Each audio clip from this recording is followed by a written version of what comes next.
Good morning बच्चों। आज 10वीं के हिंदी में हम देखेंगे जनतंत्र का जन्म। जनतंत्र का जन्म रामधारी सिंह दिनकर द्वारा लिखित है। तो पहले देखते हैं जीवन परिचय। आधुनिक युग के वीर रस के श्रेष्ठ कवि के रूप में स्थापित रामधारी सिंह दिनकर का जन्म 23 सितंबर 1908 को बिहार के मुंगेर जिले के सिमरिया घाट में हुआ था। वे बिहार विश्वविद्यालय में हिंदी के प्राध्यापक व विभागाध्यक्ष रहे। विभागाध्यक्ष रहने के बाद उन्होंने भारत सरकार के हिंदी सलाहकार 1965 से 1971 तक के रूप में भी कार्य किए। वे छायावाद के कवियों में पहली सीढ़ी के माने जाते हैं। उनकी कविताओं में ओज, आक्रोश व शांति की पुकार है। उन्हें राष्ट्र कवि भी कहा जाता है। उनकी प्रमुख कृतियां हैं कुरुक्षेत्र, रश्मिरथी, संस्कृति के 4 अध्याय, परशुराम की प्रतिज्ञा, आत्मजयी व उर्वशी आदि रही है। उन्हें अपनी रचनाओं के लिए साहित्य अकादमी पुरस्कार व भारतीय ज्ञानपीठ पुरस्कार प्रदान किया गया। उन्हें पद्म विभूषण की उपाधि से भी अलंकृत किया गया। तो रामधारी सिंह दिनकर को वीर रस के श्रेष्ठ कवि कहे जाते हैं। वीर रस में उत्साह रहता है।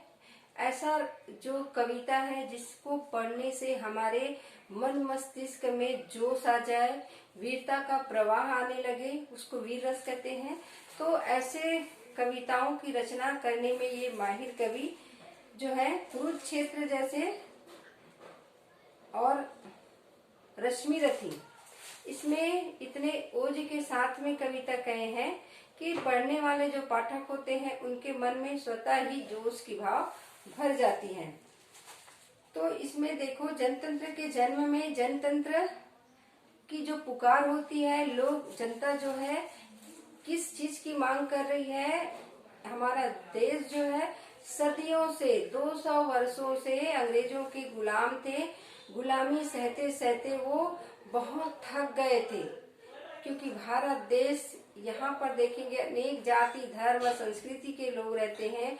ऐसे ही ये किसी के भी बहकाव में आ जाते हैं। तो यहाँ पर जब अंग्रेज आए, व्यापार की नीति से आए और यहाँ पर रुके और धीरे धीरे वो फूट डालो और राज्य करो की नीति अपनाते गए और धीरे धीरे पूरे भारत पर अपना आधिपत्य जमा लिया।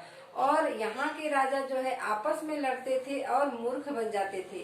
उसी का फायदा उठाते उठाते पूरे देश पर वो आधिपत्य कर लिया और 200 साल तक हम अंग्रेजों के गुलाम बने रहे।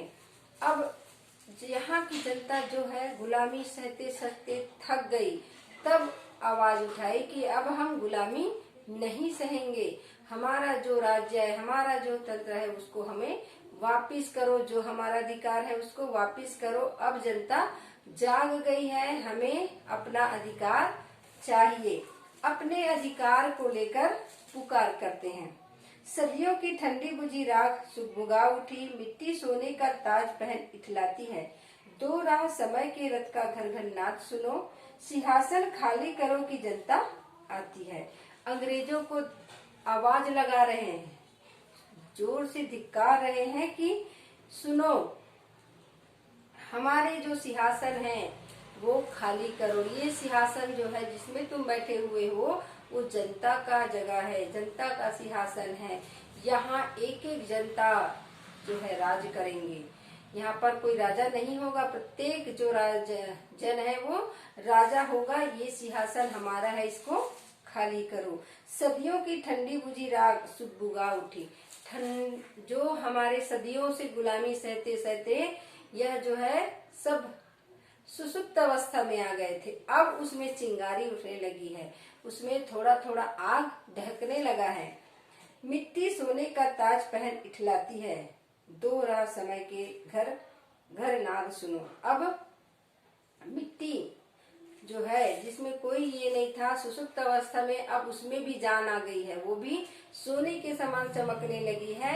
अब घर घर में यही आवाज उठ रही है कि हमारा सिंहासन खाली करो।